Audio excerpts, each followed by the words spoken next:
बाबा बोले इसलिए पूजा करते हो ना, कर्मों को अच्छे करो। बोले कर्मणा जायते जंतु कर्मणैव विलीयते, सुखम दुखम भयम क्षेमम कर्मणैव विपद्यते।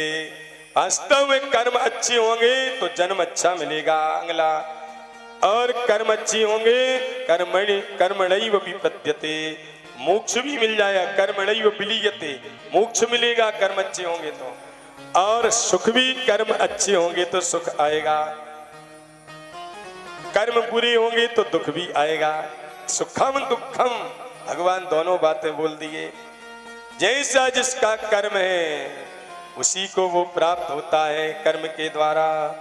इसलिए कर्म प्रधान विश्व करि राखा, कर्म प्रधान विश्व करि राखा, जो जस करहि सो तस फल चाखा, जो जस करहि सो तस फल चाखा।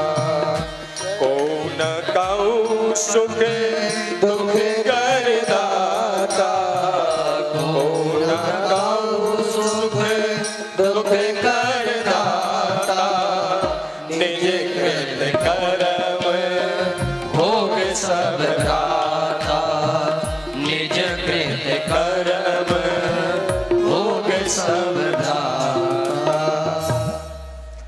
कोई किसी को सुख दुख नहीं देता है, अपने कर्मों का फल सब भोगते हैं। इसलिए कर्मैव गुरुरीश्वरः।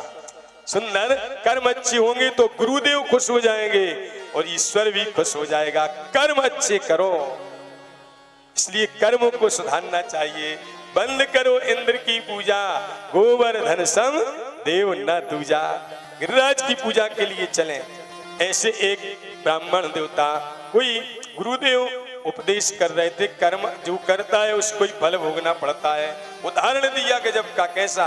जैसे आम का बगीचा है, उसमें फल देखा किसी ने, आंख ने फल देखा, चलकर पैर गए और तोड़ा हाथों ने, चखा जीभ ने और रखा किसने? पेट ने। और माली आया रखवाली करने वाला, उठाया डंडा जड़ दिया पीठ में। तुरंत एक सज्जन बोल पड़े, गुरुजी अभी तो आप बोल रहे थे जो करता है उसी को भोगना पड़ता है। आंखों ने गलती करी फल को देखने की, चलकर पैर गए, हाथों ने तोड़ा, चखा जीभ ने, रखा पेट ने, और बेचारी फोकट में पीठ पिट रही। ये कहाँ की नीति है? तो गुरुजी बोले पूरा समझो, बीच में मत गड़बड़ करो और आगे जाओ। बोले कैसे? बोले आंख ने फल देखा, चलकर पैर गए और हाथों ने तोड़ा, चखा जीभ ने, रखा पेट ने, जब डंडा पीठ में पड़ो तो आंखों से आंसू निकल पड़े। गलती की शुरुआत हुई थी आंखों से और आंखों को ही फल मिला आंसुओं के रूप में। जैसी करनी वैसी भरनी, अवश्य में वही भोक्तव्यम, कृतम कर्म शुभाशुभम। गीता में भगवान ने कहा है जो कर्म करता है उसको ही भोगना पड़ता है। अब अपने ऊपर है, तुमको दुख चाहिए तो बुरे ही कर्म में लगे रहो, और सुख चाहिए तो बुरे कामों से बचो, अच्छे कर्म करना चाहिए। कर्म का ही सब फल है, जितनी भी ये बवंडर है, गणित है संसार का। इसलिए कर्मों को सुधारो, ये भगवान ने यहाँ बाबा नंद को ब्रजवासियों को उपदेश किया।